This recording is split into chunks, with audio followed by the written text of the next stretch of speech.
Ramagyantimirandasya Gyanapranashadakya Chakshurunmilitam Yena Tasmai Shri Gurave Namaha Shri Chaitanya Manavishtam Sthapitam Yena Bhutale Swayam Rupakadamiyam Dadati Swapadantikam Vandeham Shri Guru Shri Yutaha Padakamalam Shri Gurun Vaishnavanscha Shri Rupam Sagrajatam Sahagana Raghunatha Tam Sajivam Shadvaitam Savadutam Parijana Sahitam Krishna Chaitanya Devam Shri Radha Krishna Padam Sahagana Dalita Shri Saka He Krishna Karuna Sindhu Dinabandhu Jagatpate Gopesha Gopika Kanta Radha Kanta Namostute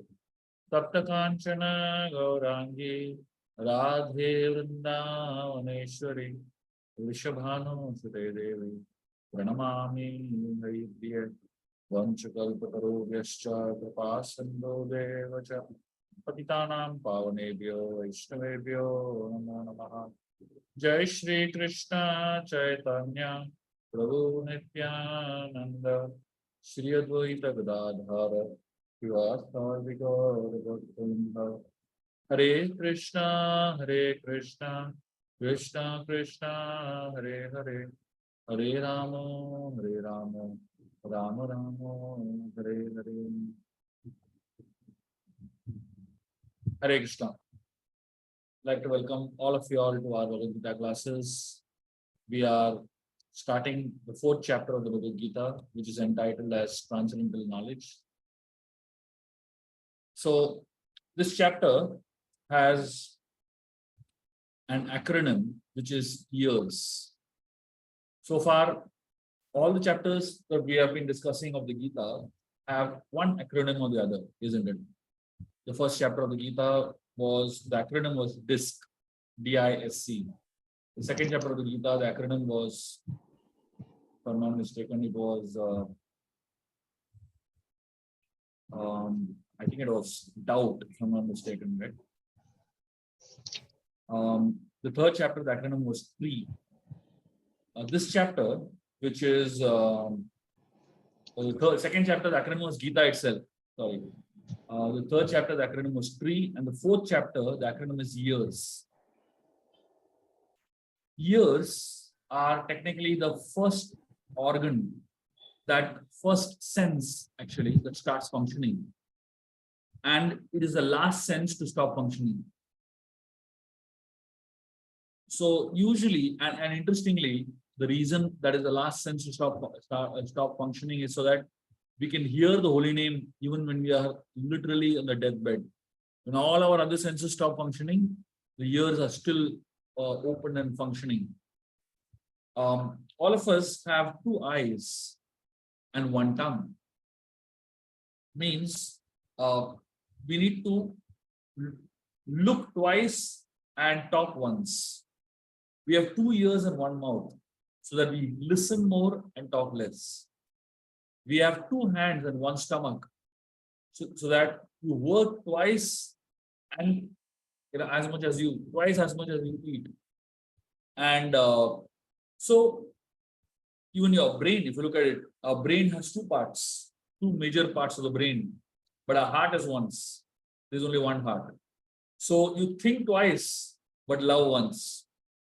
So everything, especially in the world of education, all the knowledge that we gain is through the medium of the ears.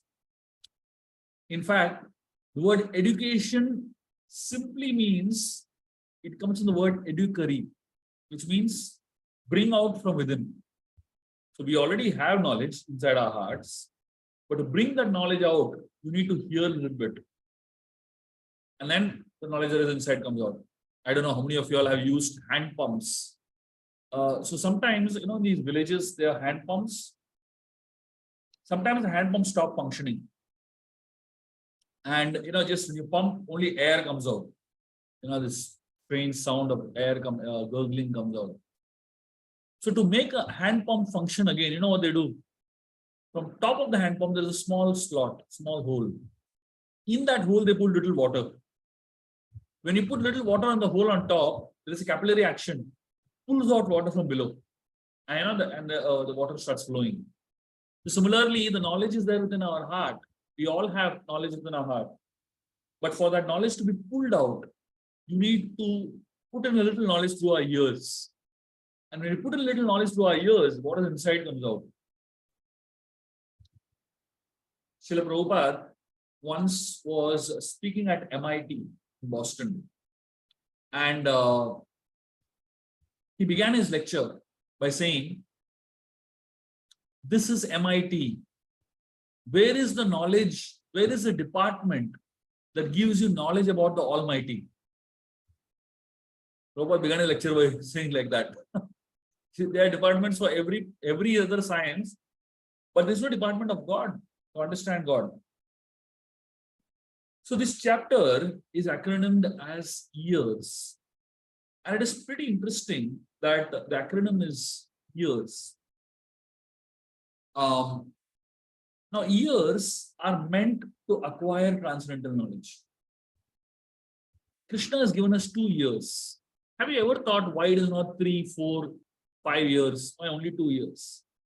The reason is because in 1 year, Krishna speaks, and in the other year, temptations whisper. So there is 1 year Krishna is speaking and 1 year Maya is speaking. Unfortunately, Krishna's sound is very feeble. You can't hear it very, very loudly. But Maya's sound is very loud. So technically, in 1 year, Krishna is trying to tell us, become Krishna conscious, become a devotee. And the other year, Maya is loudly telling us, no, don't become a devotee. Enjoy life. So which one to hear? The choice will always remain ours, whom to listen to, which ear to listen to. The problem is, the sound in 1 ear is too loud, and the sound in the other ear is a small whisper. And therefore, when devotees, when the Gita is giving us a message, practice Krishna consciousness, that message practically goes unheard. So years are a means for us to acquire knowledge about God. During the terrorist attack in Taj Hotel in Bombay, there was a massive catastrophe. But something very interesting happened during that terrorist attack. One guy who was staying in that hotel, one guest, he went back to his room at night, closed his room. He had a ear, he was deaf basically. He was using a hearing aid. He removed his hearing aid and kept it on the table, went to sleep. While the entire world came to know about the terrorist attack that is happening in Taj, this fellow was staying inside the hotel, didn't even hear one bomb explode, didn't even hear one bullet being fired, didn't even hear all the commotion that was going on all night long. Next day morning, everything was done. The terrorists were all killed inside, and everything was completely, sorted in terms of the terror scare. And when this guy opened the door, he got the shock of his life to see the whole hotel in a chaos. And so much happened, he didn't hear anything at all. Similarly, all of us, many of us, have actually become deaf to the calling of God, to the calling of Krishna.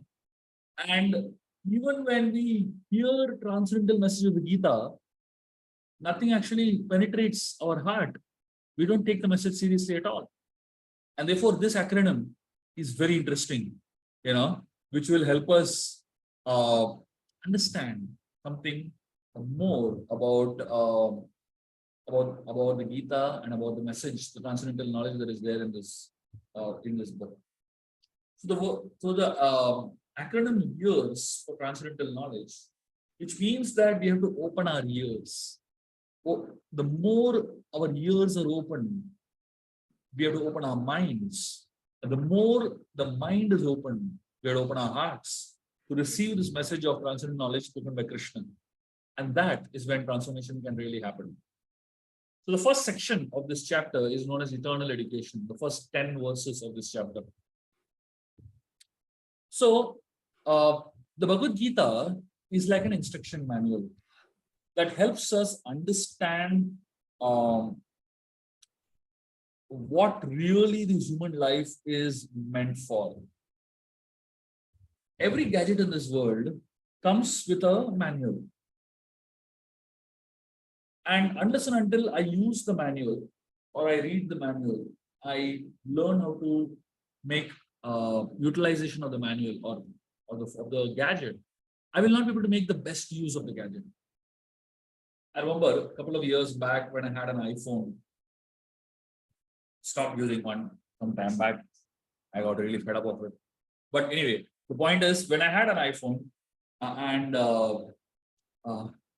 I was making notes during one lecture on my phone. I was typing on the phone, and I made elaborate notes of one lecture. And somehow, at the end of the whole lecture, the entire notes, everything got deleted. I was really in anxiety. I spent like the whole 1.5 to 2 hours making notes, and I made good notes, and everything got deleted. So I was really frustrated. And a friend of mine, he told me, "Don't worry, just shake the phone; it'll come back." I thought he was joking, He said, "No, just shake the phone." I actually shook the phone, and to the shock of my life, whatever I deleted came back. That's when I understood the importance of a manual. Imagine if someone had not read the manual and understood this feature of the phone, nobody would, probably I would have at least never figured it out myself, isn't it? Because that was a tip for iPhone users, by the way.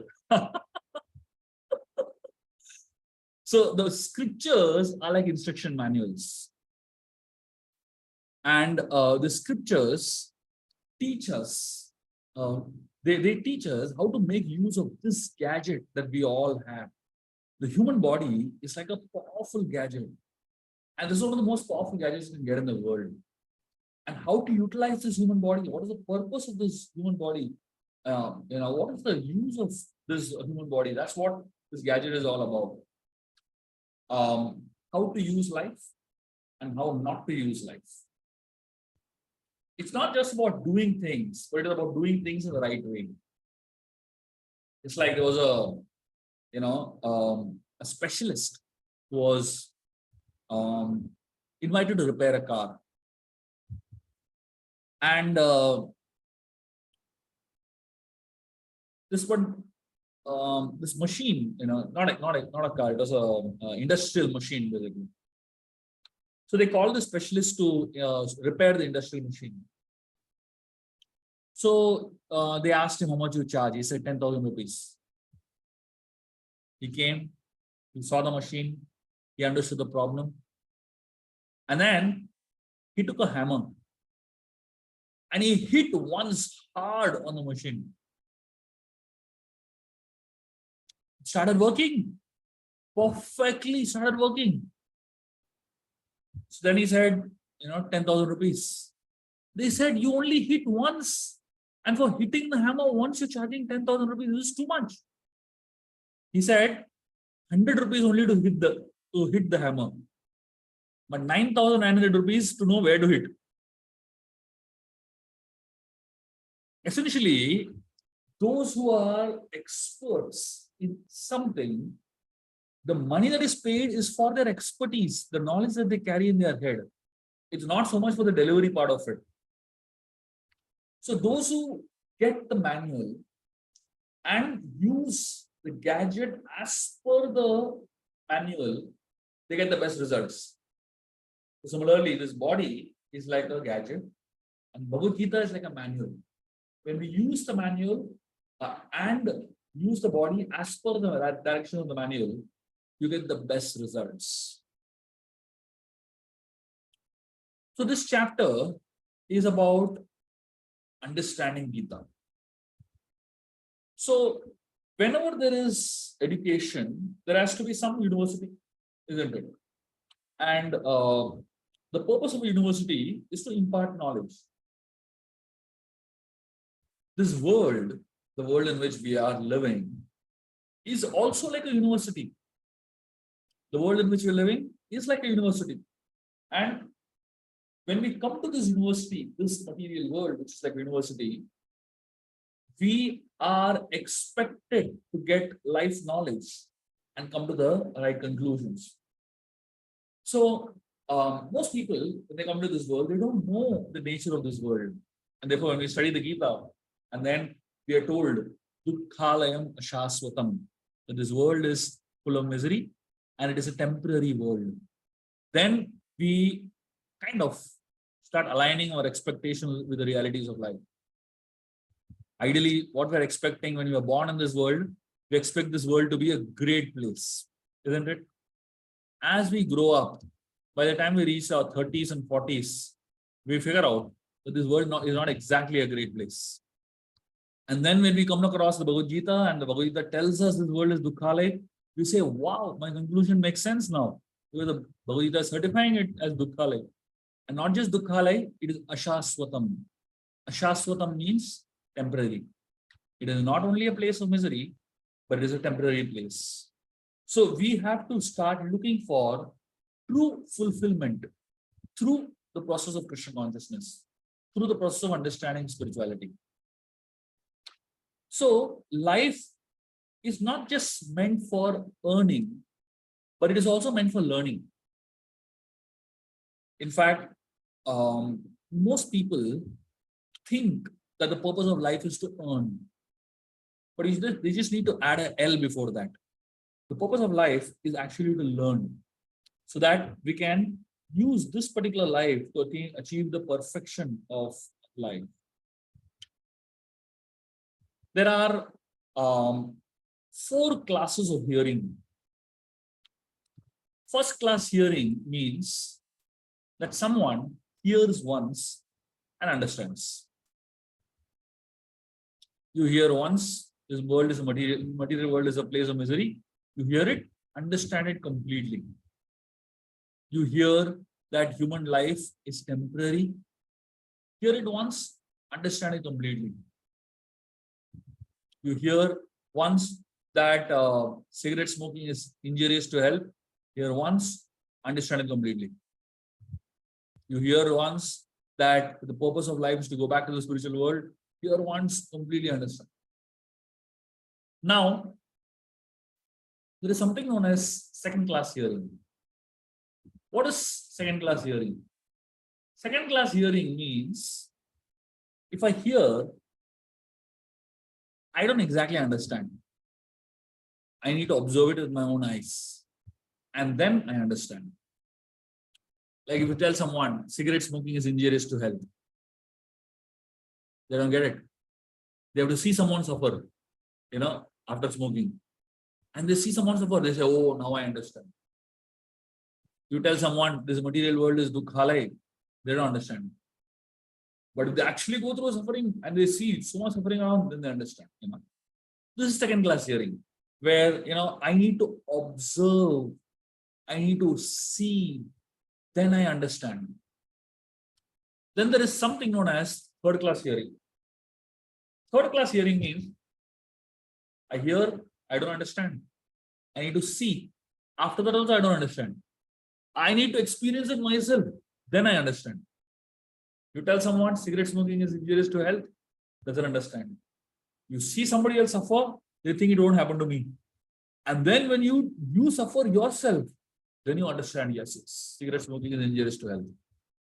So when you experience it yourself and only then you understand, that is known as third class hearing, a third class understanding of life. The fourth class hearing means I hear, I don't understand. I see, that also I don't understand. I experience myself, I still don't understand. This is fourth class hearing. That means you tell someone cigarette smoking is injurious to health, they don't understand. They observe somebody suffering, they still don't understand. They suffer themselves, they still don't understand. And then they think maybe I should try electronic cigarette. then I won't get any kind of problems. This is fourth class here. There are some people who just don't get it, no matter how much you tell them. And these are people who are very tough to reason with and understand, explain. So the Bhagavad Gita is a manual that is teaching you how to live your life. All I need to do is hear and apply. So now if you are second class, third class, and fourth class, can't help it. Bhagavad Gita is expecting us to become first class. Hear and understand.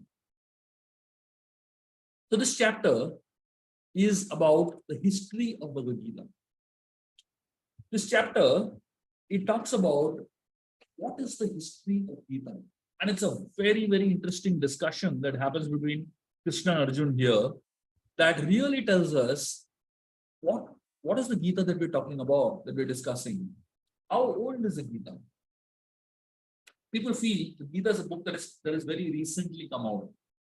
Some people think it is 200 to 400 years old. Some people take it as 1,000 to 2,000 years old. So now, why do we talk about oldness? Why do we talk about old things? We talk about oldness because it talks about a time-tested quality of a product. Indian Railways, 150 years of service. What does it mean? Why do they talk about 150 years? They're just trying to show that they are time-tested. Dalda ghee, such an old product, time-tested. So many people, they market their product based on how many years it has been existing for. Why do people market their product based on number of years? It shows credibility. It shows an incredible amount of credibility. So now, if you want to know the history of Gita, how long it has been there. Gita has been studied by Einstein, it has been studied by Newton, by big scientists, philosophers, Western, Eastern, everyone has studied the Bhagavad Gita.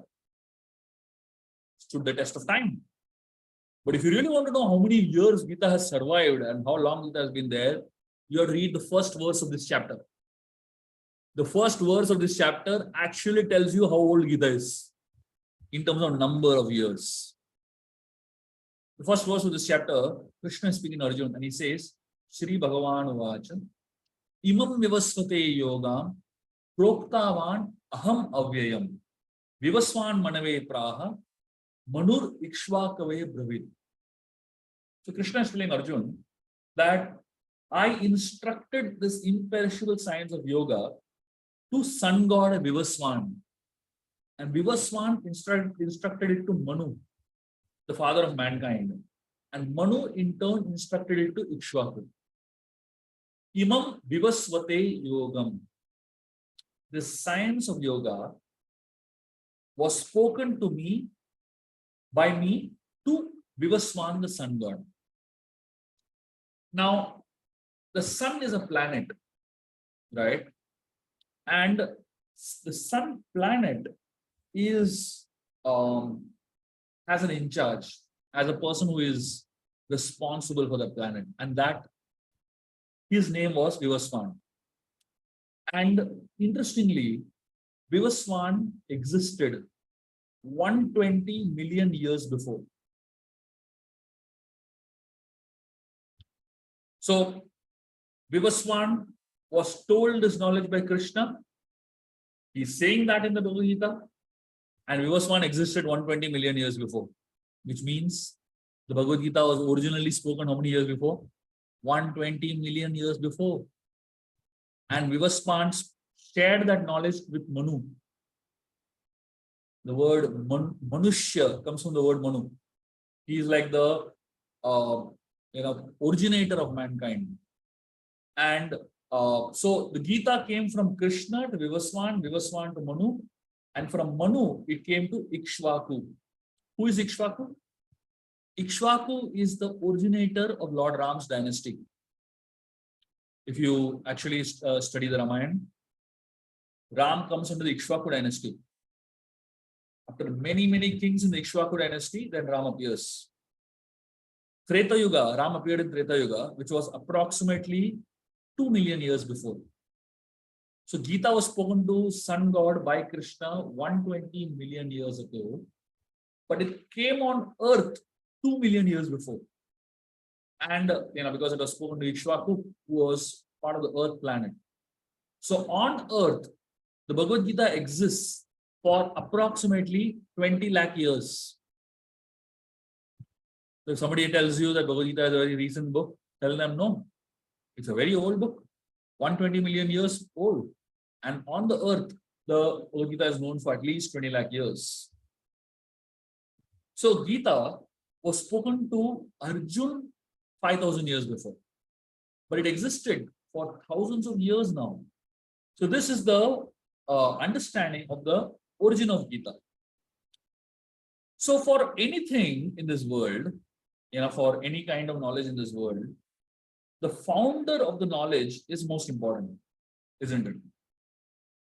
Like, for example, Ayurveda has some very powerful founders who are the originators of that science, isn't it? Now, whoever is the originator, person who founded a particular section of knowledge, that person is considered to be the greatest, isn't it? In that particular parampara or in that particular, aspect of knowledge. Similarly, we understand that some of the greatest scientists in this world, whoever they are, they are all founders of a particular branch of knowledge that they are responsible for. Similarly, Krishna is the founder of what is known as eternal education. The purpose of knowledge is to solve problems. The knowledge of the Bhagavad Gita is meant to solve the problems of this material world, which is essentially birth, old age, disease, death. And here, from a realistic point of view, the first student of the Bhagavad Gita was V1-10, the sun god. Usually, whoever is a great teacher, and the great teacher, the first student of the great teacher is always considered to be like a great person, right? So look at whom the Gita was taught to. V1, sun god. The Gita is not meant for ordinary people. It is meant for leaders. It is meant for great people. Because ordinary people are not going to understand the Gita. They are not going to be able to live by the standard that the Gita sets. And therefore, the Gita is not spoken to any random person. It is spoken to leaders. If you look at the names of people that Krishna is speaking to, it's all leaders, the top people of society at that point in time. So if we are getting access to a knowledge that is so profound, we should think of ourselves to be so fortunate, isn't it? And interestingly, Krishna speaks about a concept over here, which is known as parampara, which means that so Krishna gives the knowledge to V1, V1 gives it to Manu, Manu gives it to Ikshvaku, and it comes down in a disciplic succession. So whenever anyone is expert in something, unless and until they hand it over to somebody personally, the expertise doesn't travel. Like, for example, in our temple, in ISKCON Chowpatty, there was a cook who was very, very expert in making khichdi. And his khichdi was the most famous khichdi in the entire of Bombay. People would come, hundreds and thousands of people would come just to eat the khichdi on Sundays, And many people tried to ask him how to make that khichdi. And he would say, I'll teach you. And he would call people and he would actually teach them. But when he's putting the most important ingredient, he will tell them to get something and suddenly he'll put. Somehow, one or two things he never told anybody. So they went home and tried everything exactly same, but it didn't taste the same. So some trade secret he held back, basically. So a lot of people want to hold back because that's when they get monopoly of it. Krishna doesn't hold anything if there is a qualified student in front of him. Best knowledge doesn't come from books, but it comes from hearing and being an apprentice under an expert. So, if you really look at the way in which this world is created, also, I mean, if you look at family businesses, some of the most successful family businesses are handed over from one generation to another. And you will find the founders or the senior people transferring knowledge to someone down the line, something that no MBA college or no MBA books will ever teach. That's how knowledge is transferred. So here, Krishna is transferring the knowledge of the Gita to qualified students. Now, one is to have a qualified teacher, and the second is to have a qualified student. So, Gita and the recipients of the Gita are very important. There is something known as Rishi parampara. There are three kinds of Rishis in this world. Rishi means saint. There are three kinds of saint. One is Brahma Rishi. These are saintly Brahmanas. Second is Deva Rishi. These are saintly demigods. The third is Raja Rishi. These are saintly kings. The recipients on this planet of the Gita were not sages meditating in the forest. The recipients were not devatas living in the higher planets. The recipients were Raja Rishis, leaders. Leaders were given knowledge of the Gita because the Lord knew that the entire dharma of the planet depends on the heart of the leaders. Now, the problem today is that leaders have become dealers. They make deals. They just sell everything, isn't it? So leadership, when it is used to bring in dharma, it is powerful. But when leaders become adharmic, it is miserable. And therefore, Bhagavad Gita is not to be taught to anyone randomly. It is to be taught to people who are really interested and who have a dharmic way of looking at life. So, Bhagavad Gita is powerful education. And how is this education taught? This education is taught in three ways. The knowledge of the Gita is transferred in three ways. The first way in which knowledge of the Gita was transferred is through the medium of an education system. That means, like say for example, Yudhishthir Maharaj, who was one of the leaders, he was sent on exile for 13 years. When Yudhishthir was going out on exile, when Yudhishthir was going out on exile, he was crying. So everyone asked him, why are you crying? Is he crying because he lost his property? Is he crying because he lost his wealth? No, that wasn't the reason he was crying. He was crying because he was worried. He was supporting the education of 60,000 Brahmanas. They were studying Vedic scriptures. And the reason he was supporting them was so that they get educated and they spread the knowledge across the world of Dharma. Yudhishthira was not worried what he would eat. He was not worried what his brothers and mother would eat.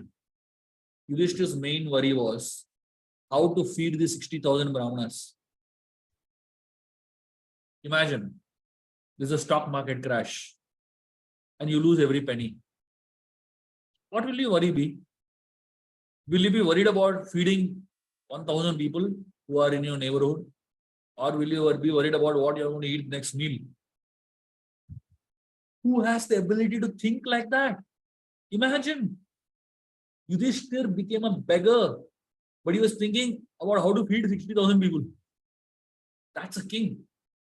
That's a Raja Rishi, isn't it? He's Raja outside, but Rishi inside. That's how saintly people are.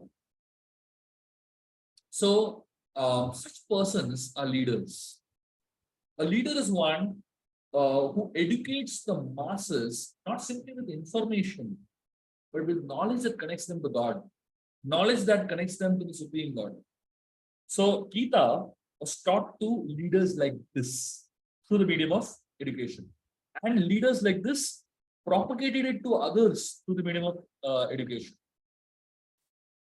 The second way in which Gita was taught was through culture. Gita not only spreads through knowledge and education, it spreads through culture. You can go on teaching the Gita, but if there is no culture and lifestyle, it's of no use. The word Krishna in the Bhagavad Gita says, Mam Namaskuru. Mam Namaskuru means pay obeisances unto me.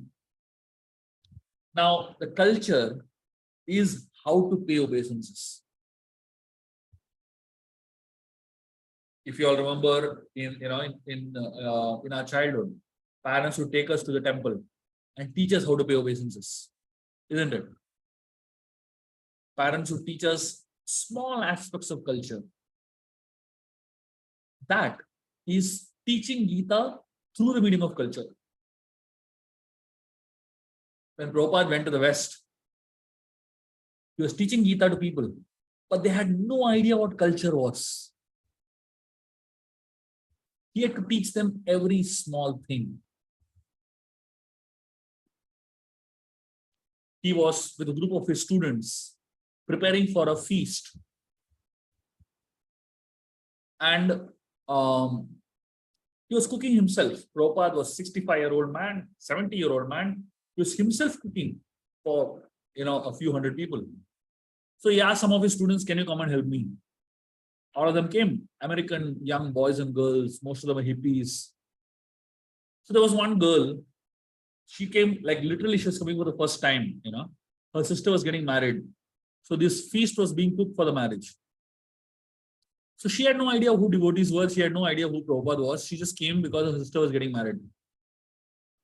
So Prabhupada told her, your sister is getting married, you are the only family member who has come, you should help us in cooking for the marriage feast. So this girl went in and she was wearing a mini skirt and Prabhupada asked her, do you know how to knead dough? She said no. Prabhupada told her, even a 3-year-old girl in India knows it. And Prabhupada actually taught her how to knead dough.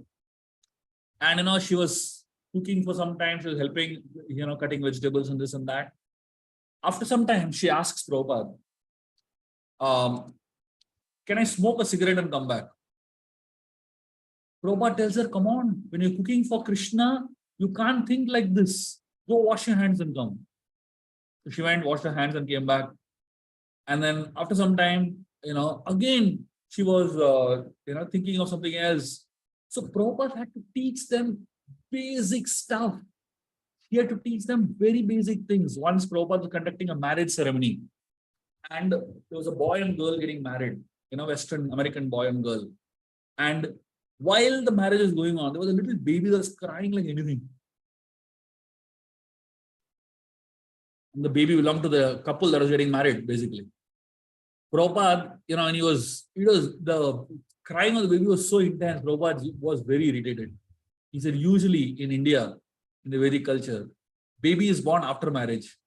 But this is America, what do you expect? So Prabhupada had to teach them very basic things. So, of course, at least in the land of India, we have to some extent culture available. And when there is culture available, you can build upon it.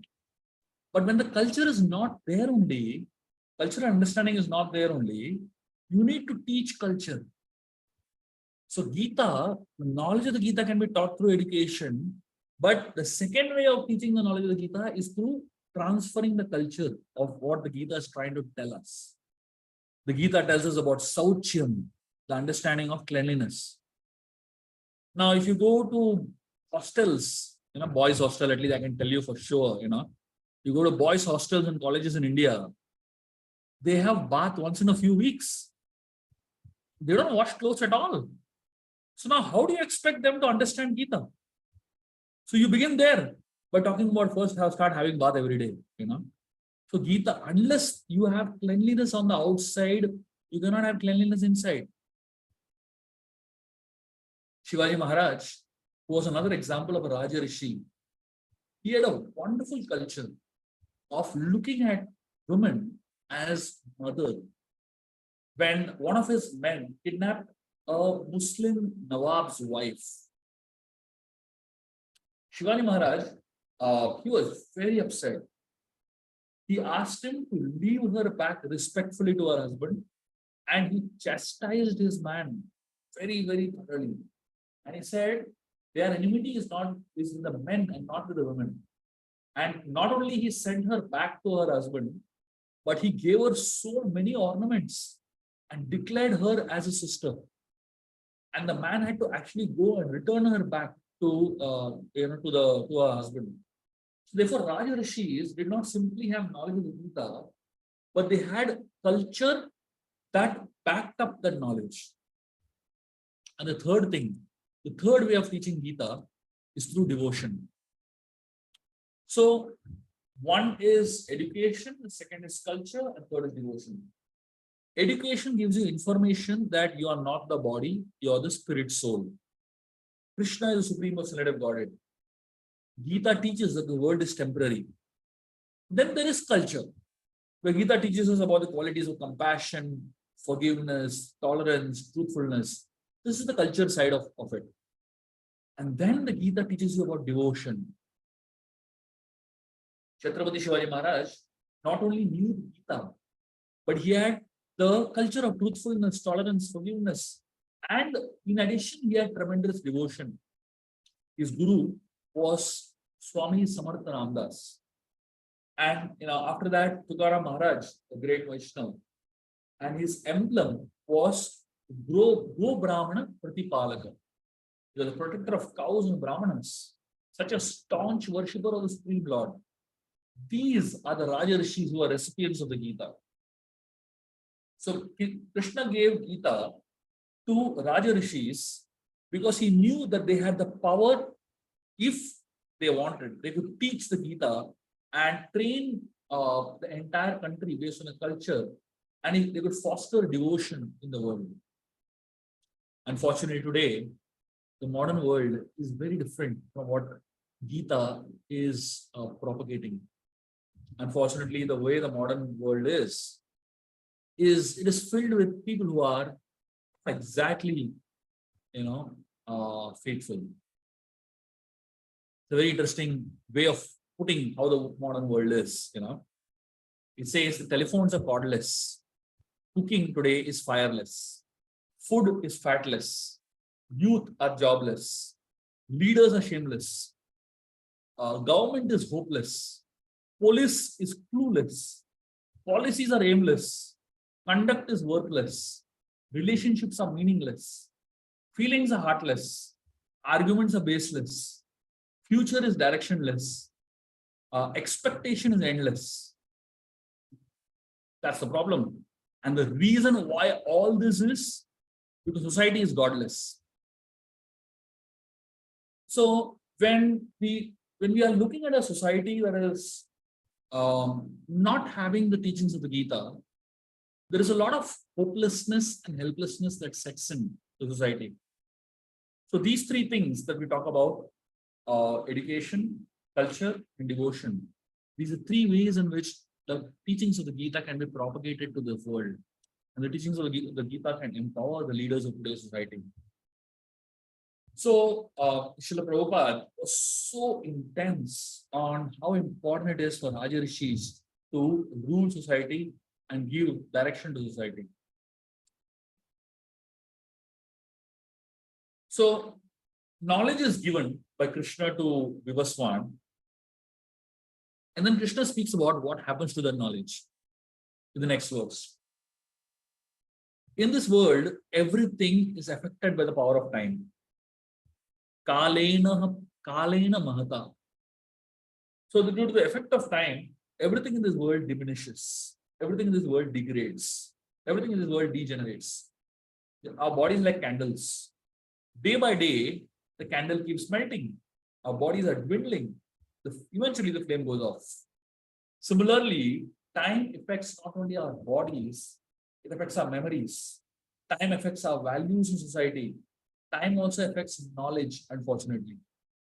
So Krishna gave that knowledge to Vivaswan, which came down to Manu, then it came down to Ikshvaku, and then eventually, with a period of time, it was lost. Therefore, the second verse Krishna says, Evam parampara praptam imam rajashayo viduhu sa kalene mahata yoga nashta parantapa. So Krishna is saying that this supreme science, which was thus received through the chain of disciplic succession, and the saintly kings understood it in this way. But in the course of time, the succession is broken, and therefore the science as it is appears to be lost. What is the word that Krishna is using? Sa kaleneha mahata yoga nashta parantapa. This knowledge that was given in the disciplic succession was lost by the power of time. Time brings everything down. Everything good we strive for is pulled down by time. The problem with this world is kaleneha mahata. Nothing stays where it is. From gross to subtle, everything goes down. The body is gross, it eventually goes down. Plane takes off, seems to be ascending, but eventually it comes down. The relationships seem to be growing, but eventually they come down. In Kali Yuga, everything goes down over a period of time. And there are so many reasons for things to go down. And the problem is, when things go down, what needs to happen? Krishna comes in to revive something that has gone down. So the challenge, that Krishna has in front of him is, every time he establishes something, knowledge, it goes down with the power of time. And then eventually he has to come again to revive it. And what he does to revive that knowledge is known as parampara.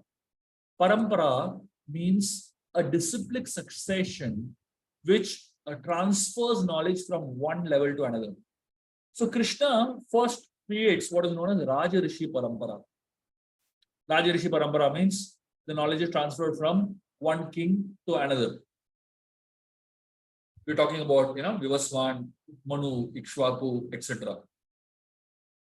Now, as you look at it today, Raja Rishi Parampara doesn't exist. Why it doesn't exist? Raja Rishis don't exist. Where are the Raja Rishis today? I mean, do you find any Raja Rishi? Maybe one or two exceptions in the whole government, basically. But mostly, Raja Rishi Parampara doesn't exist anymore. And Krishna wanted to establish the parampara again. So at a certain point, in that line, the parampara broke. So now Krishna chooses to give Arjun the knowledge. Arjun was one of the Raja Rishis at that point in time. Shivaji Maharaj was one of the Raja Rishis at that point in time. But the Raja Rishi parampara today doesn't exist. Therefore, there's another parampara, which is known as the Brahma Rishi parampara. Brahma Rishi parampara means there's a parampara coming down from saintly people, saintly Brahmanas. This is second line, which I'm going to be sharing right now. It is known as Brahma Rishi parampara. Krishna speaks the same knowledge that he gave to Vivaswan, the sun god, Lord Brahma. Lord Brahma gives it to Narada Muni. Narada Muni gives it to Vyasadeva. Vyasa gives it to Madhvacharya. And then it comes in a parampara, disciplic succession from Madhvacharya all the way to Bhakti Vedanta Swami Srila Prabhupada, who is the founder of ISKCON. So from Prabhupada, it comes to his disciples. From his disciples, it comes to his grand disciples. And like that, the parampara continues. So today, ISKCON is a part of Brahma Madhva Gaudiya Parampara. It is a established and it is a parampara that still exists and is a live parampara. There are not too many live paramparas that exist today. This is one of them. And therefore, today the Raja Rishis are gone, but we do have a Brahma Rishi parampara. And this parampara helps us understand the Gita as it is. So we are all very fortunate that we are having access to the Brahma Rishi Parampara. So without without a guide, without having the Parampara in our life, it becomes very, very difficult to understand and retain knowledge of the Gita. Unfortunately, if you pick up the Gita and you do not have the parampara that is helping you, the message of the Gita can be misinterpreted. There are many armchair philosophers. They have no parampara. They have nothing to do with the Gita. Yet they will read some shloka and give a misunderstood version of the Gita, which is unimaginable. People can misunderstand in English. People can misunderstand in Marathi, Hindi, in Tamil, in normal languages, what to speak of Sanskrit. For example, just look at this sentence that is on the slide.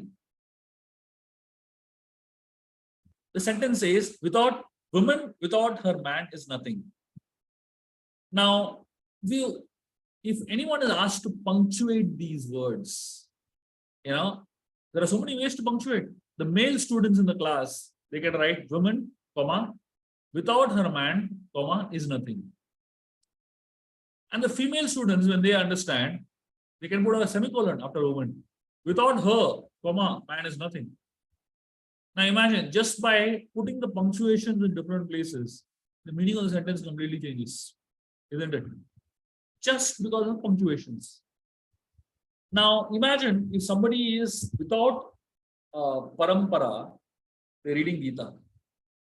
How will they understand? One time during the British, rule, a British officer once sent a message. Hang him. There's a message that says, hang him, exclamation mark, not let him go. And he sent by telegraph. And, the one exclamation mark changed. During, when it went, when the message was transmitted by telegraph. The message went, hang him not, exclamation mark, let him go. The other fellow got it, he let him go. One exclamation mark and the whole meaning changed.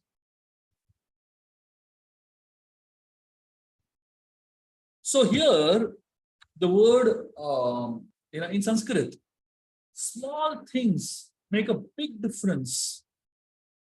Like say, for example, the word Atma. It can mean the soul, it can mean mind, it can mean body. Same word Atma, it can mean three different things. So, different commentators have given different commentaries. And a lot of the commentaries are simply misinterpretations. Except for what Krishna wants to say, they are saying everything else. Like say, for example, one commentator is commenting on the 15th chapter, 15th verse of the Bhagavad Gita. This verse says, Sarvasya chaham hridhi sannivishto mati matha smritir jnanam apohanam cha. So this shloka, there's one guy who is interpreting it like this. He's saying this shloka means Krishna is advising us to drink tea made in stove. Now, how does this mean if you drink tea made in stove? He's saying, Krishna is saying, Sarvasya chaham. Krishna is saying, drink tea. Everyone should drink tea. And Hridhi Sanni Vishto means drink tea made in stove. This guy is, imagine, there's an interpretation on Gita like this. When there is no parampara beginning with Krishna, people do whatever they want. I remember I was distributing Bhagavad Gita once, many years back, about 10 years back, in Fort, on the streets of Bombay. And I went and showed Bhagavad Gita to one Western guy. I was talking to him about how important Gita is and all. This guy said, wait a minute. I showed him Bhagavad Gita as it is. He put his bag down and he opened his bag and he pulled out a book. And he's showing me a book. And I was shocked when I saw the name of the book. The name of the book was Bhagavad Gita as it was. I said, where did this guy get this book from? Somebody has written another interpretation of Bhagavad Gita called Bhagavad Gita as it was. God knows who has done that, you know. So essentially, people just do anything and they just feel that they're qualified to do anything.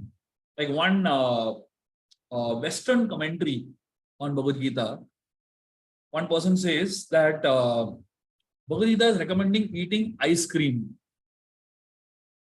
Now, you know, how does Bhagavad Gita recommend eating ice cream?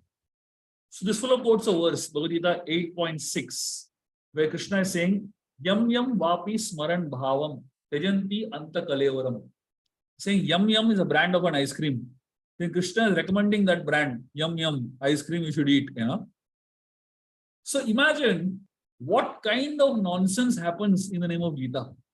What kind of nonsense can potentially happen if people don't understand Gita in a parampara, in a proper disciplic succession. And if you and me, we hear this knowledge in this way, naturally we will be prone to misinterpretation. This is known as Kale Neha Mahata, Yoga Nashta Parantapa.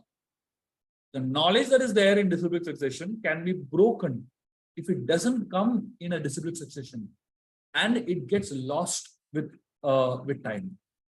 And therefore, interpretation and misinterpretation are very important to understand.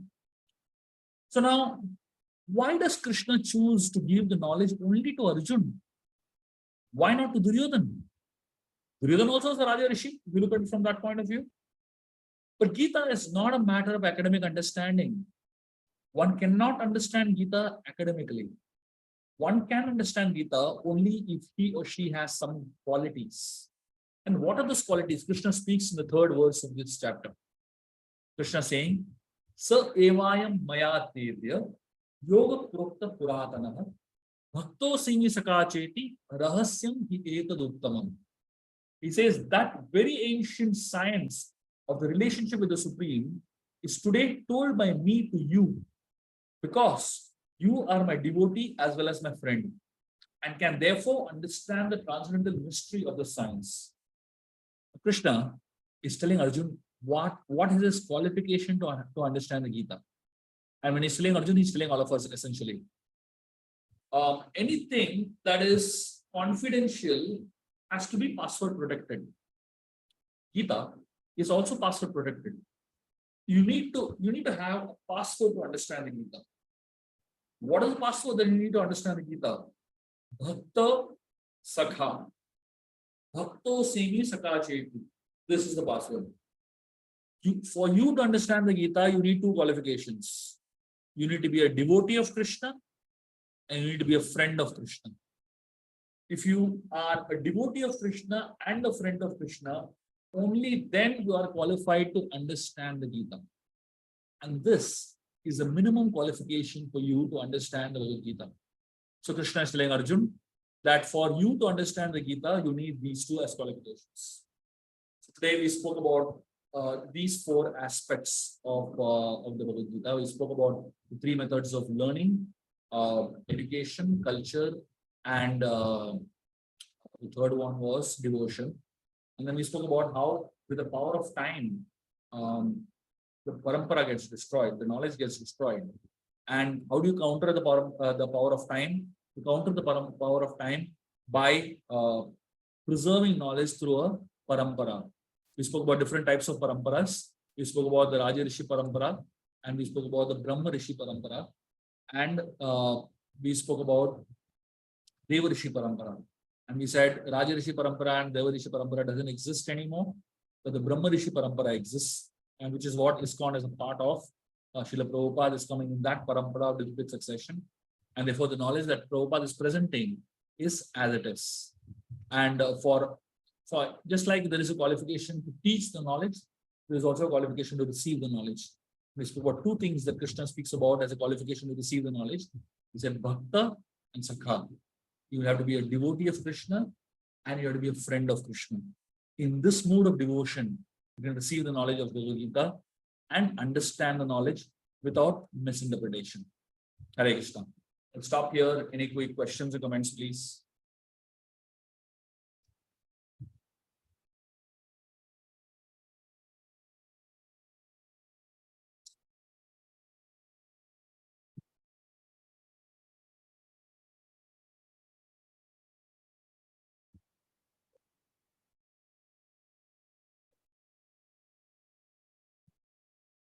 No questions? Great. So, there are no questions. We'll end here. I will continue our discussion of Gita next time. Thank you very much. Hare Krishna.